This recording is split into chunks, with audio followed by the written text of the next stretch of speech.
سنة 1948 بعض علماء جيولوجيا نزلوا على جنوب افريقيا وافريقيا والحته دي، كانوا بيدوروا على ماس او بيدوروا على احجار اللي هي احجار غريبه.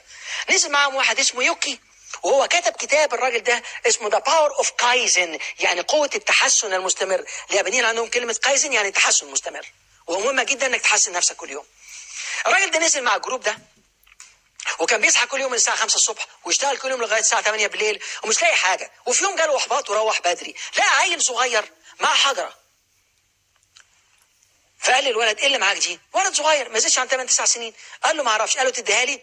قال له لا. قال له طب هدي لك فلوس. قال له ما اعرفش يعني ايه فلوس. طب معاك ايه تاني تديهولي؟ قال لي معايا شوكولاته، تاخدهم؟ قال له اديني الشوكولاته والبونبوني. راح مديله الشوكولاته والبونبوني اللي معاه. الراجل ده اللي هو اسمه يوكي اخذ الحاجات دي، اخذ الحجره دي، راح عنده في الفندق. عارفين عمل ايه؟ حللها 14 مره، كل مره مش مصدق عينيه. اكتشف انها اكبر ماسه موجوده. الماسه خام، لما تتشكل وتتوضب تتباع بملايين من الدولارات.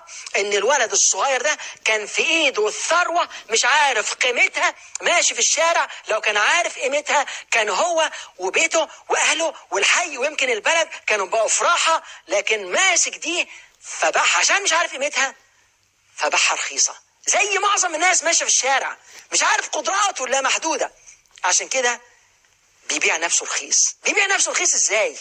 للافكار السلبيه، للاحباطات من الماضي، للضياع في الحياه، للشكوى، للوم، للمقارنه، للنقد. عمال يضغط على الكلام الفارغ، فمش عارف قدراته اللا محدوده. القوه، عارف القوه دي اللي انت تخيل روعتها. القوه دي في خلال لحظات هكلمك عليها بالتفصيل عشان تعرف انت مين. لان هنا في المحطه دي، في الحلقه دي، عايزك توصل لليقظه. يقظه يعني ايه؟ انك تبدا تفوق لنفسك. انت مين بالظبط؟ انت وجودك هنا ليه؟ انت عايش ليه؟ انت موجود في الدنيا ليه؟ انت صاحي من النوم ليه؟ انت بتعمل ايه طول اليوم؟ لما حد يجي لي حتى عايز مني استشاره في عيادتي ولا في اي حته، انا بساله سؤال: بتقضي يومك ازاي؟ من الصبح لغايه ما بتنام بتعمل ايه؟ بتعمل نفس الشيء؟ مبسوط من الروتين بتاعك؟ يقول لك لا. هيجي لك اكتئاب، لانك عندك طاقه جباره لازم تحطها في الفعل، ولازم تكون مبتكر، ويومك يكون فيه نشاطات بتحبها. لو ما عملتش كده هتتعب، هتتضايق، الطاقه دي هتشتغل ضدك انت.